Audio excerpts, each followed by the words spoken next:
मैत्रिणींनो, तुम्ही मोहब्बत का शरबत बऱ्याचदा पिला असाल ना?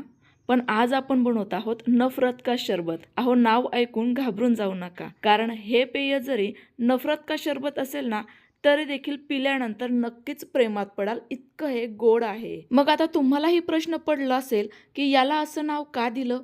तर हेच आजच्या व्हिडिओमध्ये आपण जाणून घेणार आहोत. सविस्तर कृतीही सांगणार आहे. बनवायला अतिशय सोपं असणारं, आयर्न फायबरने परिपूर्ण, शरीराला थंडावा देणारं, दिल्लीच्या प्रत्येक गल्लीमधील हे फेमस आणि मोहब्बतच्या शरबताचा जुळाभाऊ असणारं हे नफरत का शरबत कसं बनवायचं तेच बघूयात. चला तर मग लगेचच हे नफरत का शरबत असतं तरी कसं तेच बघूयात.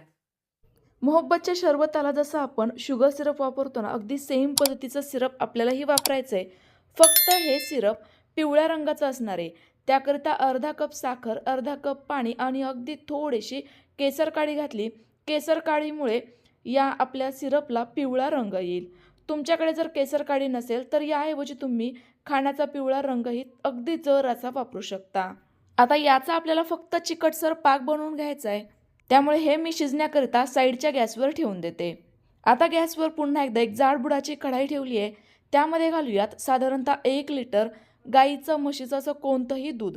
यातील कपभर दूध मी शिल्लक ठेवलंय. याचा वापर आपण पुढे करूयात. या शरबतामधील वापरलेलं दूध हे जास्त घट्टसर नसतं, त्यामुळे हे आपण काही जास्त आटवत बसणार नाहीये.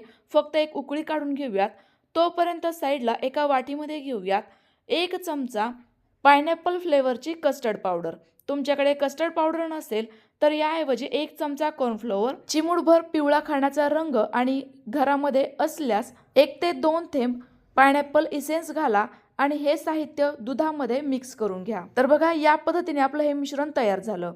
जर तुमच्याकडे कॉर्नफ्लोअरही नसेल, कस्टर्ड पावडरही नसेल तर याऐवजी तुम्ही साधी आपली डेअरी व्हाईटनर किंवा मिल्क पावडर असते ना, ती दुधामध्ये मिक्स करून घेतली तरीही चालेल. तर बघा, आपलं मिश्रण छान असं एकजीव झालंय. यामध्ये अजिबात गुठळ्या नाहीये. आता हे जरा वेळाकरिता साईडला ठेवून देऊ. आता घेऊयात 2 चमचे सब्जा बी म्हणजेच बासिल सीड. हे तुम्हाला कोणत्याही किराणा दुकानात मिळेल. उन्हाळ्यामध्ये याचा वापर आवर्जून करावा. हे एका वाटीमध्ये घातलं. सोबतच घालूयात अर्धा ग्लास पाणी. आता हे आपल्याला कमीत कमी 5 ते 7 मिनिटाकरिता भिजवून घ्यायचंय, ज्यामुळे ते व्यवस्थित असं भिजेल आणि फुलेल. त्यामुळे हे देखील साईडला ठेवून दिलं. एवढ्या वेळामध्ये आपल्या या दुधाला छान अशी हलकीशी उकळी आलेली होती. हे मी पुन्हा एकदा ढवळून घेतलं. आता लगेचच यामध्ये कस्टर्ड पावडरचं हे जे मिश्रण होतं ते घालून घ्यायचं.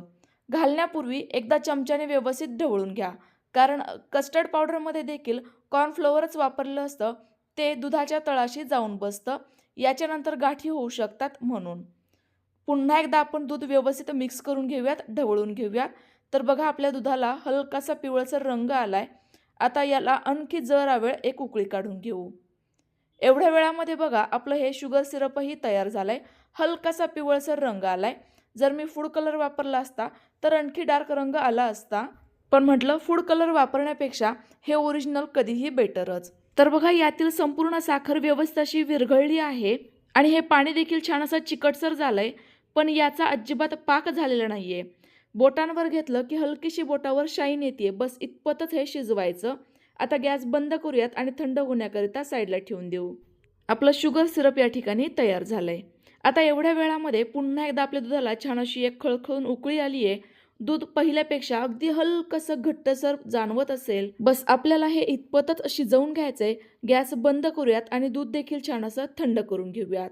मोहब्बतचं जे सरबत असतं ना, त्यामध्ये वापरलं जातं ते कलिंगड आणि लाल रंग. तर कलिंगडाच्या विरुद्ध असतं ते सफरचंद, म्हणजेच लाल रंगाच्या विरुद्ध पिवळा रंग. त्यामुळेच या नफरत का शरबतमध्ये वापरलं जातं ते सफरचंद. या सफरचंदाची आपल्याला पहिले साल पूर्णतः काढून टाकायची आहे. 1 लिटर दुधाकरिता 1 सफरचंद पुरेसं होतं. आता या शरबताला नफरत का शरबत नावच का पडलंय हे सांगते. तर बघायला गेलं तर मोहब्बतच्या शरबताप्रमाणेच हे शरबत देखील खूपच छान असं गोड असतं, चविष्ट असतं. पण बिझनेस स्ट्रॅटेजीकरिता याला असं नाव दिलंय. हे मजेशीर नाव आहे. त्यामुळे ग्राहक या सरबताकडे पटकन अट्रॅक्ट होता आणि सरबत पिल्यानंतर याच्या प्रेमात पडता. तर बघा, एवढ्या वेळामध्ये आपलं दूध देखील छान असं थंड झालंय.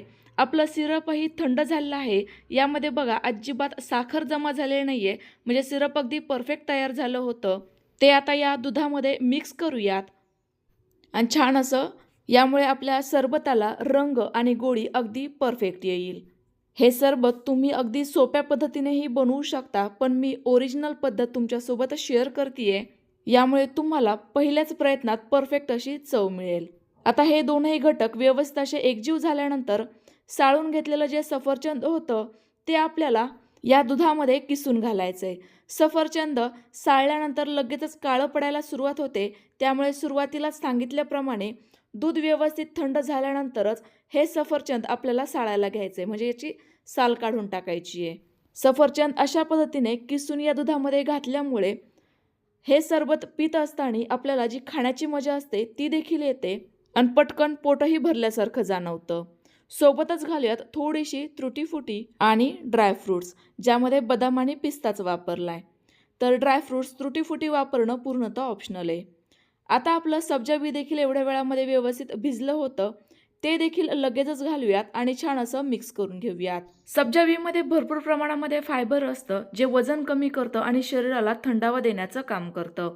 सोबतच सफरचंदामध्ये भरपूर असं आयर्न असतं, त्यामुळेच तर हे सरबत आरोग्याच्या दृष्टीने देखील नक्कीच फायदेशीर आहे. तर बघा, आपलं हे नफरत का शरबत बनवायला किती सोपं आहे, पिल्यानंतरही जबरदस्त लागतं.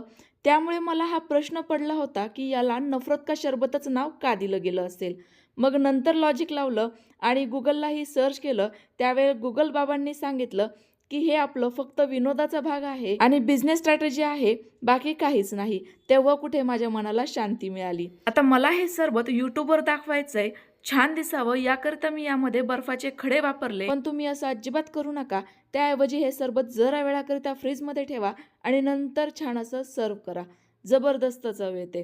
तर तुम्हाला आजची रेसिपी कशी वाटली कमेंट्स करून नक्की कळवा. रेसिपी आवडली असल्यास लाईक करा आणि अशाच मजेशीर गमतीदार रेसिपी जर तुम्हाला बघायच्या असतील तर आपल्या खाद्यप्रेमी चॅनलला नक्की सबस्क्राईब करा. मी या अगोदर तुमच्यासोबत गेल्या 2 वर्षांपूर्वी मोहब्बतच्या शरबताची रेसिपी शेअर केली होती. ती जर रेसिपी तुम्हाला नव्याने पुन्हा एकदा बघायची असेल तर कमेंट्स करून नक्की कळवा. पुन्हा एकदा भेटूयात. Bye bye.